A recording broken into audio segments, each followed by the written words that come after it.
രക്ഷയും പാവനാത്മാവിൻ സഹവാസവും നമ്മോടൊത്തെന്നും ഉണ്ടായിടട്ടെ. ദൈവപിതാവിനു ആരാധന, ഈശോ മിശിഹായ്ക്ക് ആരാധന, പാവനാത്മാവിനു ആരാധന, ത്രിയേക ദൈവത്തിന് ആരാധന. ദൈവപിതാവിനു ആരാധന, ഈശോ മിശിഹായ്ക്ക് ആരാധന, പാവനാത്മാവിനു ആരാധന, ത്രിയേക ദൈവത്തിന് ആരാധന.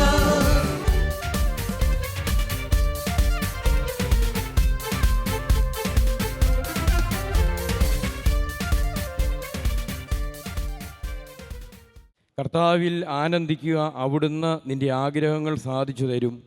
നിൻ്റെ ജീവിതം കർത്താവിന് ഫലമേൽപ്പിക്കുക, കർത്താവിൽ വിശ്വാസമർപ്പിക്കുക, അവിടുന്ന് നിന്നെ നോക്കിക്കൊള്ളും. ഇന്ന് നമ്മൾ ഈ കോവിഡിൻ്റെ എല്ലാം പശ്ചാത്തലത്തിൽ വീണ്ടും നമ്മൾ ദേവാലയത്തിലേക്ക് കടന്നു വരുമ്പോൾ അനേകം വ്യക്തികളുടെ ജീവിതത്തിൽ അനേകം ആശങ്കകളുണ്ട്, അനേകം പ്രതിസന്ധികളുണ്ട്. ഈ പ്രതിസന്ധികളുടെ എല്ലാം മധ്യത്തിലൂടെ നമ്മൾ കടന്നു വരുമ്പോൾ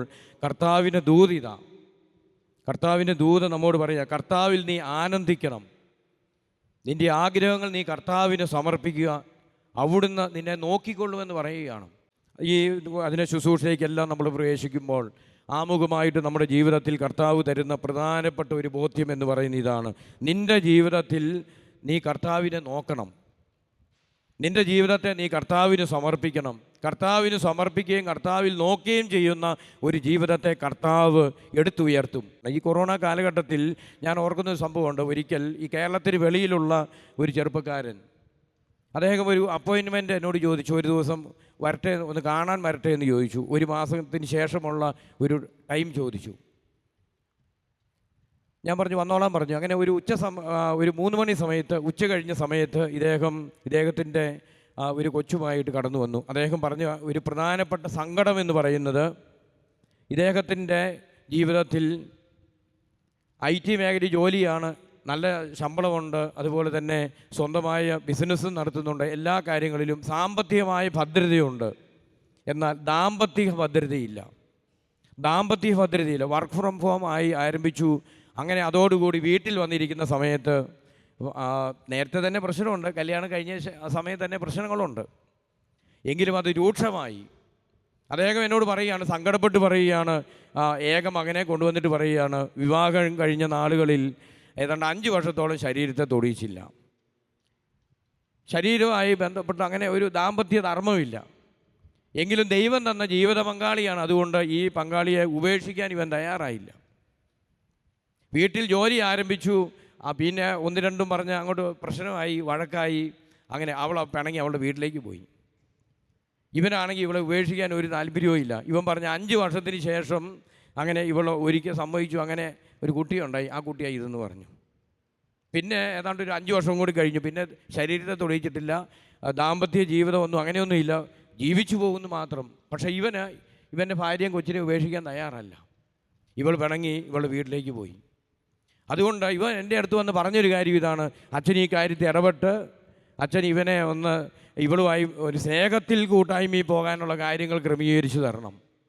അപ്പോൾ ഞാൻ അവനോട് പറഞ്ഞൊരു കാര്യം ചെയ്യുക, അവളെ വിളിച്ചോണ്ട് പോവാ, എങ്കിൽ സംസാരിക്കാമെന്ന് പറഞ്ഞു. അപ്പോൾ ഇവനോട് പറഞ്ഞു, ഇവൾ ഒരു കാരണവശാലും തിരിച്ചു വരില്ല, ഞാൻ വിളിച്ചാൽ വരുന്ന പ്രശ്നമില്ല. അങ്ങനെ ഇരിക്കുന്ന സമയത്ത് ഇവരുടെ കുടുംബത്തിൽ അവളുടെ വീട്ടിൽ ഒരു ഫംഗ്ഷൻ നടന്നു. ഒരു ഫംഗ്ഷൻ നടന്നപ്പോൾ ആ ഫംഗ്ഷന് ചെല്ലുവാനായിട്ട് അവർ വിളിച്ചതുകൊണ്ട് ഇവൻ ആ ഫംഗ്ഷനിൽ ചെന്നു. ആ ഫംഗ്ഷനിലെല്ലാം വന്നപ്പോൾ ഇവൾ പറഞ്ഞൊരു കാര്യമുണ്ട്, വരുമെന്ന് അറിഞ്ഞപ്പോൾ, നീ വീട്ടിലേക്ക് വരരുത്, നീ വീട്ടിലേക്കൊന്നും വരണ്ട, നിന്നെ വിളിച്ചു വരുമെന്ന് അവരെ കണ്ട് ഫംഗ്ഷൻ കൂടി നീ തിരിച്ചു പോകണമെന്ന് പറഞ്ഞു. ഇവൻ വീട്ടിലൊന്നും പോയില്ല. ഇവനും കൊച്ചും കൂടി ചെന്ന് വീട്ടിൽ പോകാതെ ഫംഗ്ഷൻ കഴിഞ്ഞു. ഓഡിറ്റോറിയത്തിൽ ഭക്ഷണം കഴിച്ചുകൊണ്ടിരിക്കുന്ന സമയത്ത് ഇവളോട് ചോദിച്ചു, നീ എൻ്റെ കൂടെ വരുന്നുണ്ടോ എന്ന് ചോദിച്ചു. ഒരച്ഛൻ്റെ അടുത്ത് കൊണ്ടുപോകാം, അവിടെ പോയി നമുക്ക് സംസാരിക്കാം, നിൻ്റെ വീട്ടുകാരും വേണ്ട, എൻ്റെ വീട്ടുകാരും വേണ്ട, നീ വരുന്നോ എന്ന് ചോദിച്ചു. അപ്പോൾ ഇവൾ യേസ് എന്ന് പറയുകയാണ്. സ്നേഹമുള്ളവരെ, ഏതാണ്ട് ഒരു 3 ആഴ്ച ഇരുന്ന് പ്രാർത്ഥിക്കാൻ പറഞ്ഞ്, ജപമാല ചൊല്ലി പ്രാർത്ഥിക്കാൻ പറഞ്ഞ് ഇവനൊരു ജപമാല കൊടുത്തു. ഞാൻ വന്നത് നെഹമ്യാ മിഷൻസ് എന്ന് പറയുന്ന ഒരു ശുശ്രൂഷയുടെ ചാർജ് എനിക്കുണ്ട്. നെഹമ്യാ മിഷൻ ശുശ്രൂഷ എന്ന് പറഞ്ഞു കഴിഞ്ഞാൽ പാലക്കാട് രൂപതയുടെ കരിസ്മാറ്റിക് പ്രവർത്തനം, അതുപോലെ സോണൽ കരിസ്മാറ്റിക് പ്രവർത്തനത്തിന് ഇട്ട പേരാണ് നെഹമ്യാ മിഷൻസ് എന്ന് പറയുന്നത്. നെഹമ്യാ മിഷൻസ് എന്ന് പറഞ്ഞാൽ നെഹമ്യാ പ്രവാചകൻ്റെ ആ തീഷ്ണതയോടുകൂടി സഭയെ പടുത്തുയർത്തുന്ന ഒരു ശുശ്രൂഷ ഈ കാലഘട്ടത്തിൽ വേണമെന്ന് പരിശുദ്ധാത്മാവ് തോന്നിച്ച് ഇട്ട പേര്.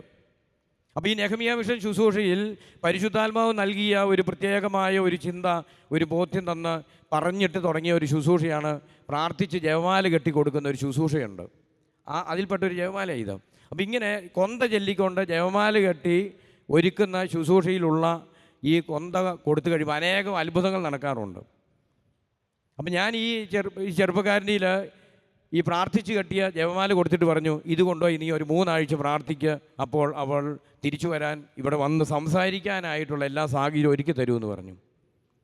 നെഹമ്യാ മിഷൻ ശുശ്രൂഷാ കേന്ദ്രം എന്ന് പറയുന്നത് മലമ്പുഴയുള്ളൊരു സെൻറ്ററാണ്. പഴയൊരു പ്രീസ്റ്റ് ഹോമാണ്, രൂപതയുടെ പ്രീസ്റ്റ് ഹോമാണ്. ആ പ്രീസ്റ്റ് ഹോമിലാണ് ഇപ്പോൾ കരിസ്മാറ്റിക് പ്രവർത്തനത്തിന് വേണ്ടി രൂപത വിട്ടു തന്നിരിക്കുന്ന സ്ഥലമാണ്, അത് രൂപതയുടെ സ്ഥലമാണ്. അപ്പോൾ ഞാൻ പറഞ്ഞു, ഇവിടെ കൊണ്ടുവരുവാണെങ്കിൽ താമസിപ്പിക്കാം, എന്നിട്ട് 1 ആഴ്ചയോ 2 ആഴ്ചയോ നിന്ന് സംസാരിച്ചിട്ട് ഈ പ്രശ്നങ്ങൾ പരിഹരിക്കാമെന്ന് പറഞ്ഞു. എന്തായാലും 3 ആഴ്ച പ്രാർത്ഥിച്ച് ഇവളെ കണ്ടു. ഇവളോട് ചോദിച്ചു, നീ വരുന്നുണ്ടോ, നീ സംസാരിക്കാൻ വരുന്നുണ്ടോ? അപ്പോൾ ഇവൾ പറയുകയാണ്, ഞാൻ സംസാരിക്കാൻ വരാം. പെട്ടെന്ന് വീട്ടിൽ ചെന്ന് ബാഗ് എടുത്തു. അങ്ങനെ രാത്രി ഏതാണ്ട് ഒരു 12:30-1 മണി സമയത്ത് അവർ സെൻറ്ററിലെത്തുകയാണ്. അപ്പോൾ സെൻറ്ററിലെത്തി ഞാൻ അവരോട് പറഞ്ഞു, ഇന്ന നമ്പർ മുറിയിൽ പോയി കിടന്നോളാൻ പറഞ്ഞു. റൂം കാണിച്ചു കൊടുത്തു, നമ്പറൊക്കെ പറഞ്ഞു കൊടുത്തു. ഇവളെന്നോട് പറഞ്ഞു, അവൻ്റെ കൂടെ കിടക്കില്ല, വേറെ മുറി തരണമെന്ന് പറഞ്ഞു. അവൻ്റെ മുറി കിടക്കില്ല, വേറെ മുറി തരണമെന്ന് പറഞ്ഞു. അപ്പോൾ ഞാൻ പറഞ്ഞു, അതൊന്നും ഇല്ല, ഇവിടെ ഒറ്റ മുറിയേ ഉള്ളൂ, ആ നമ്പർ മാത്രമേ ഉള്ളൂ, വേണമെങ്കിൽ അവിടെ കിടക്കണം, ഇല്ലെങ്കിൽ നീ പൊക്കോളാൻ പറഞ്ഞു വിടാൻ വേണ്ടിയിട്ടല്ല പറഞ്ഞത് അങ്ങനെ.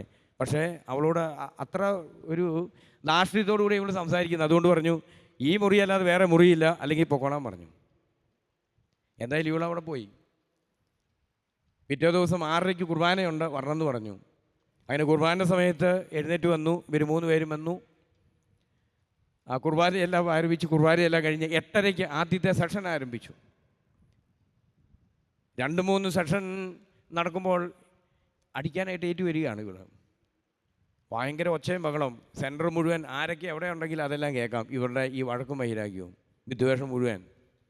അങ്ങനെ ഇരിക്കുന്ന സമയത്ത് ഏതാണ്ട് 6ാമത്തെ സെഷൻ രാത്രി 9:30 അപ്പം ഞാനൊരു 4 സെഷൻ കഴിഞ്ഞപ്പോൾ കടലാസ് എടുത്തു കൊടുത്തു. 2 കടലാസ് 2 പേരുടെയും കൊടുത്തിട്ട് പറഞ്ഞു, ഒരു കാര്യം ചെയ്യുക, ഈ കടലാസിൽ കൊണ്ടുപോയി നിങ്ങൾ പള്ളിയിൽ പോയിരുന്ന് പ്രാർത്ഥിച്ചിട്ട് നിനക്ക് നിൻ്റെ ഭർത്താവിനെക്കുറിച്ച് എന്തെങ്കിലും പോസിറ്റീവായിട്ട് കാര്യമുണ്ടെങ്കിൽ എഴുതുക, നെഗറ്റീവായിട്ടുള്ള കാര്യമുണ്ടെങ്കിൽ എഴുതുക. ഇവൻ്റെയിലും കൊടുത്തു, നീ ഭാര്യയെക്കുറിച്ച് പോസിറ്റീവ് നെഗറ്റീവായ കാര്യങ്ങൾ എഴുതിയിട്ട് വരാൻ പറഞ്ഞു. ഞാൻ നോക്കുമ്പോൾ ഈ തിരികെ കൊണ്ടുവന്ന കടലാസ് പരിശോധിക്കുമ്പോൾ ഒരു 32 നെഗറ്റീവ് കാര്യങ്ങൾ ഈ ഭാര്യ എഴുതി, 2 പോസിറ്റീവ് കാര്യങ്ങൾ ഭർത്താവിനെക്കുറിച്ച്. ഭർത്താവ് ഭാര്യയെക്കുറിച്ച് എഴുതിയേക്കുന്നത് ഏതാണ്ട് 12ഓളം പോസിറ്റീവ് കാര്യങ്ങൾ എഴുതി. എനിക്ക് നെഗറ്റീവായിട്ടൊന്നും എഴുതാൻ അവളെക്കുറിച്ചില്ല, അവളെ എനിക്കിഷ്ടമാണ്, അതാണ് ഒറ്റ കാര്യം. അങ്ങനെ സംസാരിച്ച് ഇതൊക്കെ പറഞ്ഞിട്ടൊന്നും അവൾ അംഗീകരിക്കുന്നില്ല. അങ്ങനെ 9:30 ലാസ്റ്റ് സെഷൻ ഏതാണ്ട് അരമണിക്കൂർ സംസാരിച്ചിട്ട് ഒരു തരത്തിലും ഇടപെടാനായിട്ട് പറ്റുന്നില്ലാത്തൊരു സാഹചര്യം വന്നപ്പോൾ ഞാനിങ്ങനെ വിചാരിച്ചു, പ്രഭാതം മുതൽ എത്ര മണിക്കൂറുകൾ ഇവർക്ക് വേണ്ടി ചെയ്തു. അപ്പം നമ്മൾ പഠിച്ച എല്ലാ പണിയും കഴിഞ്ഞു, എല്ലാ പഠിച്ച പണി 18 കഴിഞ്ഞെന്ന് പറയില്ലേ എന്ന് പറഞ്ഞ പോലെ ഞാനിങ്ങനെ ഏറ്റിന്ന് പെട്ടെന്ന് എൻ്റെ മനസ്സിൽ പരിശുദ്ധാത്മാവ് ഇങ്ങനെ തോന്നിച്ചു, അങ്ങനെയാണെങ്കിൽ എഴുന്നേറ്റ് നിൽക്ക്, നമുക്ക് പ്രാർത്ഥിക്കാമെന്ന് പറഞ്ഞു. എഴുന്നേറ്റ് നിൽക്ക്, പ്രാർത്ഥിക്കാമെന്ന് പറഞ്ഞു. അങ്ങനെ അപ്പം ഞാൻ പരിശുദ്ധാത്മാവോട് ഇങ്ങനെ പറഞ്ഞു, എൻ്റെ എല്ലാ കഴിവുകളും കഴിച്ചു, ഇനി നീ ഇടപെടണം. ഇതിൻ്റെ അർത്ഥം പരിശുദ്ധാത്മാവ് ഇടപെട്ടാൽ ഈ കാര്യം ശരിയാവുള്ളൂ എന്ന് പറഞ്ഞ് അങ്ങനെ ശക്തമായിട്ട് ഇങ്ങനെ പരിശുദ്ധാത്മാവോട് പറഞ്ഞ് ഏതാണ്ട് 25 മിനിറ്റ് പ്രാർത്ഥിക്കുകയാണ്. ഏതാണ്ട് 20 മിനിറ്റ് ആയപ്പോൾ പെട്ടെന്ന് ഒരു നിലവിളി കേട്ടു. അപ്പം ഞാൻ കണ്ണു തുറന്ന് നോക്കുമ്പോൾ ഈ ഭാര്യ ഇവൻ്റെ കാലിൽ പിടിച്ചുകൊണ്ട് പൊട്ടിക്കരയുകയാണ്. അപ്പം ഞാൻ പ്രാർത്ഥന നിർത്തിയില്ല, ഞാനൊരു 10 മിനിറ്റ് കൂടെ പ്രാർത്ഥിച്ചു. കാരണം ഇവനെ ഒത്തിരി കാര്യം പിടിപ്പിച്ചിട്ടുണ്ടല്ലോ, അപ്പോൾ കുറച്ച് ഇവളും കാര്യം പിടിച്ചോട്ടെന്ന് ഞാനും വിചാരിച്ചു. ഹല്ലേലൂയ. അപ്പോൾ അങ്ങനെ സ്നേഹമുള്ളവരെ, അങ്ങനെ കുറച്ചുകൂടെ പ്രാർത്ഥനയെല്ലാം കഴിഞ്ഞപ്പോൾ പ്രാർത്ഥന നിർത്തി. ഇവൾ കാലേന്ന് വിടുന്നില്ല, കാലിൽ പിടിച്ചുകൊണ്ട് ഇങ്ങനെ കരഞ്ഞുകൊണ്ടിരിക്കുകയാണ്. അങ്ങനെ അതെല്ലാം കഴിഞ്ഞ അപ്പം ഞാൻ എന്തായാലും കുറച്ച് സമയം എടുത്തോണ്ടെന്ന് വിചാരിച്ചു. ഇത് കുറച്ച് നാളുകളായിട്ടുള്ള പ്രശ്നങ്ങളാണ്, വർഷങ്ങളായിട്ടുള്ള പ്രശ്നങ്ങളാണ്. അപ്പോൾ ഈ പ്രശ്നങ്ങൾ പരിഹരിക്കപ്പെടട്ടെ എന്ന് വിചാരിച്ച് അങ്ങനെ കുറച്ച് നേരം വെയിറ്റ് ചെയ്തു. ഇതെല്ലാം കഴിഞ്ഞപ്പോൾ എഴുന്നേറ്റ് പറഞ്ഞു, ഈ പ്രശ്നം എല്ലാം എൻ്റേതാണ്. നമ്മുടെ കുടുംബത്തിലുള്ള പ്രശ്നങ്ങൾ മുഴുവൻ ഞാൻ വഴി ഉണ്ടായതാണ്, സോറി.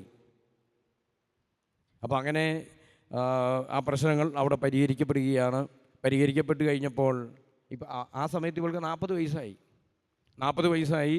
ഇവനാണെങ്കിൽ അടുത്തൊരു കുട്ടി ഉണ്ടാകണം. ഇവൾ അതുവരെ സമ്മതിക്കില്ലായിരുന്നു. അപ്പോൾ ഒരു കണ്ടീഷൻ പറഞ്ഞു, കുട്ടി ഉണ്ടാകാൻ നീ സമ്മതിക്കണം, അടുത്ത കുട്ടി ഉണ്ടാകാൻ സമ്മതിക്കണം. ഇവൾ പറഞ്ഞു ശരി, പക്ഷേ ഒരു കാര്യമുണ്ട്, എന്നെ ജോലിക്ക് വിടണം. അങ്ങനെ ജോലിക്ക് വിട്ടു, അപ്പോൾ കുഴപ്പമില്ല എന്ന് പറഞ്ഞു. അങ്ങനെ ഒരു സെറ്റിൽമെൻറ്റ് അവിടെ എത്തി. അത് മാത്രമല്ല, ഇവരോട് ഞാൻ പറഞ്ഞ ഒരു കാര്യമുണ്ട്, വൈകുന്നേരം വന്ന് പിറ്റേ ദിവസം തൊട്ട് രാവിലെയും വൈകുന്നേരവും എഴുന്നേൽക്കുമ്പോഴും കിടക്കുമ്പോഴും 2 നേരം ഒരുമിച്ചിരുന്ന് ജപമാല ചൊല്ലി പ്രാർത്ഥിക്കണം. ഒരുമിച്ച് ജപമാല ചൊല്ലി പ്രാർത്ഥിക്കണം.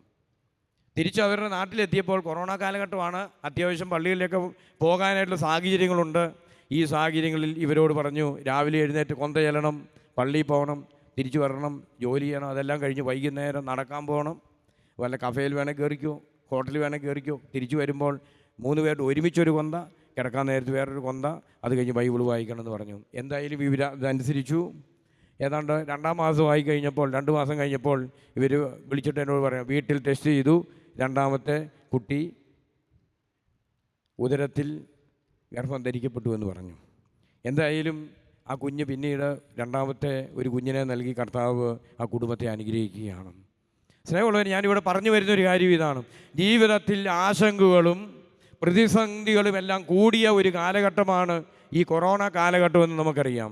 ഇങ്ങനെയുള്ള അനേകം പ്രശ്നങ്ങളിലൂടെ മധ്യത്തിലൂടെ കടന്നു പോകുമ്പോൾ, ഇന്നിവിടെ നമ്മളായിരിക്കുമ്പോൾ ഒരുപക്ഷെ നമ്മുടെ മനസ്സിൽ എൻ്റെ പ്രശ്നം വലിയ പ്രശ്നമാണ്, എൻ്റെ കുടുംബത്തിൻ്റെ പ്രശ്നങ്ങൾ വലിയ പ്രശ്നമാണ്, എൻ്റെ സാമ്പത്തിക പ്രശ്നങ്ങൾ വലിയ പ്രശ്നമാണ്, എൻ്റെ കുടുംബജീവിതത്തിലെ ദമ്പതികൾ തമ്മിലുള്ള പ്രശ്നങ്ങൾ വലിയ പ്രശ്നമാണ്. ഈ പ്രശ്നങ്ങളെ എങ്ങനെ അതിജീവിക്കാൻ എനിക്ക് സാധിക്കുമെന്ന് ചിന്തിച്ചുകൊണ്ട് ഒരുപക്ഷെ നിരാശയിൽ കഴിയുന്ന വ്യക്തികളോട് ഇന്ന് കർത്താവ് പറയുകയാണ്. സങ്കീർത്തന പുസ്തകത്തിൽ 37-ന്റെ 4-5 പറയുക, നീ കർത്താവിൽ ആനന്ദിക്കുക, അവിടുന്ന് നിൻ്റെ ആഗ്രഹങ്ങൾ സാധിച്ചു തരും. നിൻ്റെ ജീവിതം കർത്താവിന് ഫലമേൽപ്പിക്കുക, കർത്താവിൽ വിശ്വാസം അർപ്പിക്കുക, അവിടുന്ന് നിന്നെ നോക്കിക്കൊള്ളും. സ്നേഹമുള്ളവരെ, ഈ ചെറുപ്പക്കാരൻ കർത്താവിൽ വിശ്വാസം അർപ്പിച്ചു, കർത്താവിന് തൻ്റെ ജീവിതത്തെ ഫലമേൽപ്പിച്ചു. തൻ്റെ ജീവിതത്തിൻ്റെ കഴിഞ്ഞ കാലത്തിലെ പ്രതിസന്ധികൾ, 10ഓളം വർഷമായിട്ടുണ്ടായിരുന്ന പ്രതിസന്ധികളെ കർത്താവിന് ഏൽപ്പിച്ചു കൊടുക്കുമ്പോൾ, കർത്താവിൽ വിശ്വാസം അർപ്പിക്കുമ്പോൾ കർത്താവ് അവൻ്റെ ജീവിതത്തെ അനുഗ്രഹിച്ചു. അതുകൊണ്ട് നമ്മൾ ഇന്ന് ഈ വചന ശുശ്രൂഷയിലായിരിക്കുമ്പോൾ, 4 ദിവസത്തെ ശുശ്രൂഷയിൽ നമ്മളിവിടെ പങ്കെടുക്കുമ്പോൾ, നമ്മുടെ ജീവിതത്തിൽ ഒരുപക്ഷെ ഉത്തരം കിട്ടാത്ത അനേകം പ്രശ്നങ്ങളുണ്ട്. നാശങ്ങളിലൂടെ പോകുന്ന അനേകം സാഹചര്യങ്ങൾ നമ്മുടെ മുമ്പിലുണ്ടായിരിക്കും. അങ്ങനെയുണ്ടെങ്കിലും നീ ഇന്ന് കർത്താവിൽ വിശ്വാസം അർപ്പിക്കാൻ തയ്യാറായാൽ നിന്റെ ജീവിതത്തെ നോക്കുന്ന ഒരു ദൈവമുണ്ട്. പറഞ്ഞേ ഹല്ലേലൂയാം. വരതിരുമൂർത്തി പറഞ്ഞേ ഹല്ലേലൂയാം. സന്തോഷത്തോട് പറഞ്ഞേ ഹല്ലേലൂയാം. അതുകൊണ്ട് സ്നേഹമുള്ളവരെ, ദിനവൃത്താന്തത്തിൻ്റെ 2-ാം പുസ്തകത്തിൽ 12-ാമത്തെ അധ്യായത്തിൽ 8 മുതലുള്ള വചനങ്ങളിൽ ദൈവത്തിൻ്റെ വചനം നമ്മെ ഓർമ്മപ്പെടുത്തുന്ന പ്രധാനപ്പെട്ട ഒരു കാര്യം, നിൻ്റെ ജീവിതത്തിൽ സമൂല നാശങ്ങളിൽ നിന്ന് നിന്നെ രക്ഷിക്കുന്ന ഒരു ദൈവമുണ്ട്. സമൂല നാശങ്ങളിൽ നിന്ന് നിന്നെ രക്ഷിക്കുന്ന ഒരു ദൈവമുണ്ട്. ദിനവൃത്താന്തത്തിൻ്റെ 2-ാം പുസ്തകത്തിൽ 12-ാമത്തെ അധ്യായത്തിൽ വ്യക്തമായിട്ട് പഠിപ്പിക്കുന്ന ഒരു കാര്യം ഇതാണ്. ഈജിപ്തിലെ രാജാവായിരുന്ന ഷിഷോക്ക് ഇസ്രായേൽ രാജാവായ റെഹോബാവിൻ്റെ കൊട്ടാരം മുഴുവൻ കൊള്ളയടിച്ചു. കൊട്ടാരം മുഴുവൻ കൊള്ളയടിച്ച് അവിടുത്തെ ദൈവികമായ കാര്യങ്ങൾക്ക് ഉപയോഗിക്കുന്ന വസ്തുക്കൾ, അതുപോലെ സകല സാധനങ്ങളും, വീട്ടിൽപ്പെട്ട സകല സാധനങ്ങളും കൊള്ളയടിച്ചു കൊണ്ടുപോകുമ്പോൾ റെഹോബാം രാജാവ് ചെയ്തൊരു കാര്യമുണ്ട്. ദൈവവചനം പഠിപ്പിക്കുന്നത് ഇങ്ങനെയാണ്. 2 ദിനവൃത്താന്തത്തിൽ 12-ാമത്തെ അധ്യായത്തിൽ 11-ാമത്തെ വചനത്തിൽ ഇങ്ങനെ വചനം പഠിപ്പിക്കുന്നത് ഇങ്ങനെയാണ്. രാജാവ് ദേവാലയത്തിലേക്ക് പോയി എളിമപ്പെട്ടതിനാൽ സമൂല നാശത്തിനിടയാകാതെ കർത്താവിൻ്റെ ക്രോധം അവനിൽ നിന്ന് അകന്നുപോയി. സ്നേഹമുള്ളവരെ, എളിമപ്പെട്ട് ദേവാലയത്തിലേക്ക് പോയപ്പോൾ സമൂല നാശങ്ങളിൽ നിന്നും കർത്താവ് റെഹോബാം രാജാവിനെ രക്ഷിച്ചുവെങ്കിൽ, ഇന്ന് ഇവിടെ എളിമപ്പെട്ട് വീണ്ടും ദേവാലയത്തിലേക്ക് കടന്നു വരുമ്പോൾ, നമുക്കറിയാം കോവിഡ് വന്നു, അനേകർ ദേവാലയത്തിൽ വരാൻ മടിക്കുക, അനേകർ ദേവാലയത്തിൽ വരാൻ മടിക്കുന്ന ഒരു കാലഘട്ടമായി ഇത്. ഞാൻ ഓർക്കുന്നുണ്ട്, കഴിഞ്ഞ മുമ്പിലത്തെ വെള്ളിയാഴ്ച ഇരിങ്ങാലക്കുട പ്രദേശത്ത് നിന്നും ഒരു കുടുംബം പ്രാർത്ഥിക്കാൻ വേണ്ടി വെള്ളിയാഴ്ച ശുശ്രൂഷ നെഹമിയ മിഷൻസിൻ്റെ മലമ്പുഴ സെൻറ്ററിൽ വെച്ച് എല്ലാ വെള്ളിയാഴ്ചയും ഏകദിന ശുശ്രൂഷയുണ്ട്. ഈ ശുശ്രൂഷയിൽ പങ്കെടുക്കാൻ വേണ്ടി ഇരിങ്ങാലക്കുട പ്രദേശത്തു നിന്നും ഒരു കുടുംബം വന്നു. അവർ വരാൻ കാരണം അവരുടെ ബന്ധുവായ ഒരു കുടുംബം അവിടെ വന്ന് പ്രാർത്ഥിച്ച് ആഫ്രിക്കയിൽ നിന്ന് എല്ലാ പ്രശ്നങ്ങൾ ഒരു ബിസിനസ് എല്ലാം പൊട്ടി പരാജയം വന്ന് നാശത്തിൻ്റെ വക്കിലിരിക്കുമ്പോൾ അവരവിടെ വന്ന് പ്രാർത്ഥിച്ച് രക്ഷപ്പെട്ടപ്പോൾ പറഞ്ഞു, അളിയനോട് പറയുകയാണ് നീ വന്നോളാൻ പറഞ്ഞു. അങ്ങനെ ഈ അളിയനും കുടുംബം വരികയാണ്. ഇവിടെ വന്ന് അവർ വന്ന് പറഞ്ഞൊരു കാര്യം ഇതാണ്. അവിടെ വന്ന് പ്രാർത്ഥിച്ചു. എൻ്റെ അടുത്ത് വന്നിരുന്ന് പ്രാർത്ഥിക്കാൻ വന്നപ്പോൾ തന്നെ എനിക്കൊരു കാര്യം മനസ്സിലായി. ഈ കോവിഡ് കഴിഞ്ഞിട്ട് പോലും ദേവാലയ ശുശ്രൂഷകളിൽ പങ്കെടുക്കുന്നില്ല. അദ്ദേഹം ഒരു കൈക്കാരനാണ്, ഇപ്പോഴും കൈക്കാരനാണ്. പക്ഷേ ദേവാലയത്തിൽ പോകില്ല, വേറെ കുർബാനയ്ക്ക് പോകില്ല, കുമ്പസാരിക്കില്ല. ബാക്കി എല്ലാ കാര്യങ്ങൾക്കും പോയി പള്ളിയിൽ എല്ലാ കാര്യം ചെയ്തു കൊടുക്കും. അച്ഛന് ചെയ്തു കൊടുക്കും, പള്ളിയിലെല്ലാ സകല കാര്യങ്ങൾക്ക് ചെയ്തു കൊടുക്കും. ദേവാലയ ശുശ്രൂഷയില്ല. ഇവർ വന്ന പ്രശ്നം എന്നാണെന്നറിയാമോ? ഇതൊന്നും വേണ്ടിയിട്ടല്ല. ഇവരുടെ മകളുടെ കുട്ടി ജർമ്മനിയിലുണ്ട്. മകളുടെ കുട്ടിക്ക് 4 വയസ്സേ ഉള്ളൂ. Genetic disorder. ഈ ജെനറ്റിക് ഡിസോർഡർ ഈ കഴിഞ്ഞ ആഴ്ച ഒരു ഫൈനലായിട്ട് അവിടെ ഒരു സ്കാനിങ് നടക്കുകയാണ്. ഈ സ്കാനിങ്ങിൽ ജെനറ്റിക് ഡിസോർഡർ ഫൈനലായിട്ട് അവർ ഇതിന് ഒരിക്കലും മാറില്ല എന്ന് ഡോക്ടർമാർ വിധി എഴുതാനുള്ള ഒരു ഫൈനലായിട്ടുള്ള ഒരു സ്കാനിങ് ആണ്. അപ്പോൾ അതുകൊണ്ട് അതുവരെ കുട്ടിക്ക് സംസാരിക്കാൻ പറ്റില്ല, ഏറ്റു നടക്കാൻ പറ്റില്ല. ഇങ്ങനെ അനേകം പ്രശ്നങ്ങൾ ഈ കുട്ടിക്കുണ്ട്. അതുകൊണ്ട് ഈ കുട്ടിയുടെ പ്രശ്നം മാറാൻ വേണ്ടി വന്നതാണ്. പക്ഷേ കർത്താവ് പറഞ്ഞത് എന്താണെന്നറിയാമോ? ഈ ചേട്ടനോട് പറഞ്ഞു, കൈക്കാരൻ ചേട്ടനോട് പറഞ്ഞു, പള്ളിയിൽ മറ്റു കാര്യം അന്വേഷിക്കാൻ പോയാൽ പോരാ, പള്ളിയിൽ നേരത്തെ എഴുന്നേറ്റ് പ്രാർത്ഥിച്ചിട്ട് ജപമാലയിൽ പ്രാർത്ഥിച്ചിട്ട് പള്ളിയിൽ പോയി കുമ്പസാരിച്ച് കുർബാന അനുദിനം സ്വീകരിച്ചോ, ഈ കുട്ടിയുടെ പ്രശ്നം മാറുമെന്ന് പറയാൻ പറഞ്ഞു. അങ്ങനെ കർത്താവ് പരിശുദ്ധാത്മാവ് തന്ന ആ ബോധ്യം ഇവരോട് പറഞ്ഞു. പരിശുദ്ധാത്മാവ് ഇങ്ങനെയാണ് സംസാരിക്കുന്നത്. ദേവാലയത്തിൽ പോയി 4 മണിക്കോ 4:30 എഴുന്നേറ്റിരുന്ന് ബൈബിൾ വായിച്ച് ജപമാലയിൽ ഒരുങ്ങി പള്ളിയിൽ പോയി കുമ്പസാരിച്ച് അനുദിനം പരിശുദ്ധ കുർബാനയിൽ പങ്കെടുത്ത് ദൈവത്തെ ആരാധിച്ച് പരിശുദ്ധ കുർബാന സ്വീകരിച്ച് അങ്ങനെ ഒരു ജീവിത ശൈലിയിലേക്ക്, ഒരു പ്രാർത്ഥനാ ജീവിതത്തിലേക്ക് കടന്നു വരുമ്പോൾ ഈ കുട്ടിയുടെ പ്രശ്നം മാറുമെന്ന് പറഞ്ഞു. കഴിഞ്ഞ വെള്ളിയാഴ്ച വന്നപ്പോൾ ഇവർ പറഞ്ഞൊരു കാര്യം ഇതാണ്: ഈ കുട്ടിയുടെ പ്രശ്നം മാറി. സ്കാനിങ് പറഞ്ഞു നോ ജെനറ്റിക് ഡിസോർഡേഴ്സ്. വൈദ്യശാസ്ത്രം പറയാ ഒരു ജെനറ്റിക്കായിട്ട് ഡിസോർഡർ ഇല്ല. സ്നേഹമുള്ളവരെ, ഈ കൈക്കാരനെ ഒന്ന് എളിമപ്പെടാൻ പറ്റില്ല. അദ്ദേഹം പറയുകയാണ് ഈ പള്ളിക്ക് ഇഷ്ടം പോലെ പൈസയുണ്ട്, അതൊക്കെ ദൂർത്തടിക്കുകയാണ്. അതുപോലെ സഭാ നേതൃത്വത്തോട് സഭയോടെല്ലാം ഭയങ്കര കടുത്ത വൈരാഗ്യമാണ് ഈ കൈക്കാരന്. അതുകൊണ്ട് പള്ളിയിൽ പോകില്ല, ബാക്കി എല്ലാ കാര്യം ചെയ്തു കൊടുക്കും. കൈക്കാരനാണ്, എല്ലാം ചെയ്തു കൊടുക്കും. പക്ഷേ ഇദ്ദേഹം എളിമപ്പെട്ടു. മകളുടെ ജെനറ്റിക് ഡിസോർഡർ കർത്താവ് എടുത്തു മാറ്റി. ഈ ദൈവവചനം കേൾക്കുന്ന ഏതൊരു വ്യക്തിയും തിരിച്ചറിയേണ്ട ഒരു കാര്യമുണ്ട്. ഇവിടെ ഇരിക്കുന്നവർ എളിമപ്പെട്ടുകൊണ്ട് തന്നെയാണ് ദൈവസന്നിധി വന്നിരിക്കുന്നത്. സത്യം, നിങ്ങൾ എളിമപ്പെട്ടത് കൊണ്ട് തന്നെയാണ് ദൈവസന്നിധി വന്നിരിക്കുന്നത്. അതുകൊണ്ട് നിങ്ങളുടെ ജീവിതത്തിൽ കർത്താവിന് ഇടപെടാൻ പറ്റും. ഈ വചനം കേൾക്കുന്ന അനേകരുണ്ട്. പള്ളിയിൽ പോകാത്തവരും ഈ കോവിഡ് കാലഘട്ടത്തിൽ ഓൺലൈനിലൂടെ ദേവാലയ ശുശ്രൂഷയിൽ പങ്കെടുക്കുന്നവർ തിരിച്ചറിയേണ്ട ഒരു കാര്യം ഇതാ: എളിമപ്പെട്ട് പള്ളിയിലേക്ക് വന്നാൽ കർത്താവ് നിൻ്റെ ജീവിതത്തിൽ ഇടപെടും. റഹോബാം രാജാവ് എളിമപ്പെട്ട് ദേവാലയത്തിലേക്ക് വന്നു. കർത്താവ് സമൂല നാശത്തിൽ നിന്നും അവൻ്റെ ജീവിതത്തെ രക്ഷിച്ചു. യെശയ്യാ 51:8 ദൈവത്തിന് വചനം പറയുകയാണ്: ഞാൻ നൽകുന്ന വിമോചനം നിത്യമാണ്, രക്ഷ തലമുറകൾ വരെ എത്തും. നമുക്ക് വലതുകരം ഉയർത്തിയ വചനം പറയാം: ഞാൻ നൽകുന്ന വിമോചനം നിത്യമാണ്, രക്ഷ തലമുറകളോളം എത്തും. Hallelujah, hallelujah. സങ്കീർത്തന പുസ്തകം 4:4 പറയുന്നുണ്ട് വിമോചനം കർത്താവിൽ നിന്നാണ് വിമോചനം. നമ്മൾ ഇന്ന് ഈ ശുശ്രൂഷയിൽ പങ്കെടുക്കുമ്പോൾ നമ്മുടെ ജീവിതത്തിൽ വിമോചിക്കപ്പെടേണ്ട അനേകം മേഖലകളുണ്ട്. അനേകം ബന്ധനങ്ങൾ നമ്മുടെ ജീവിതത്തിൽ വിട്ടുപോകേണ്ട ആവശ്യകതയുണ്ട്. പാപത്തിൻ്റെ ആസക്തികൾ, തിന്മയുടെ ആസക്തികൾ, മൊബൈലിൻ്റെ അടിമത്തം, ഇൻ്റർനെറ്റിൻ്റെ അടിമത്തങ്ങൾ, അതുപോലെ തെറ്റായ കൂട്ടുകെട്ടുകൾ, സാഹചര്യങ്ങൾ, അങ്ങനെ അനേകം ആത്മീയമായ ജീവിതത്തെ ബാധിക്കുന്ന അനേകം തിന്മകൾ നമ്മുടെ ജീവിതത്തിലുണ്ട്. അതുപോലെ മദ്യത്തിൻ്റെ, ലഹരി വസ്തുക്കളുടെ അടിമത്തങ്ങളിലൂടെ കുടുംബങ്ങൾ തകർച്ചയിലൂടെ പോകുന്ന സാഹചര്യങ്ങൾ, നിരീശ്വര ചിന്തകൾ, യുക്തി ചിന്തകളെല്ലാം അനേകരുടെ ഹൃദയങ്ങളിൽ കടന്നു വന്നിരിക്കുകയാണ്. തെറ്റായ ബോധ്യങ്ങൾ, വിവിധങ്ങളും വിചിത്രങ്ങളുമായ പ്രബോധനങ്ങൾ നിങ്ങളെ വഴിതെറ്റിക്കും. ഹെബ്രായർ 13:8-9 വചനം പറയുന്നുണ്ട്. അതുകൊണ്ട് വിവിധങ്ങളും വിചിത്രങ്ങളുമായ പ്രബോധനങ്ങൾ, തെറ്റായ ബോധ്യങ്ങൾ നമ്മുടെ തലയിൽ തന്നുകൊണ്ട് വിശ്വാസ ജീവിതത്തിൽ നിന്നും ഈ കോവിഡ് കാലഘട്ടത്തിൽ അനേകരെ അകറ്റി. സാമ്പത്തിക മേഖലകളിൽ അനേകം പരാജയങ്ങൾ കടന്നു വന്നു. സാമ്പത്തിക മേഖല തകർച്ചകൾ കടന്നു വന്നു.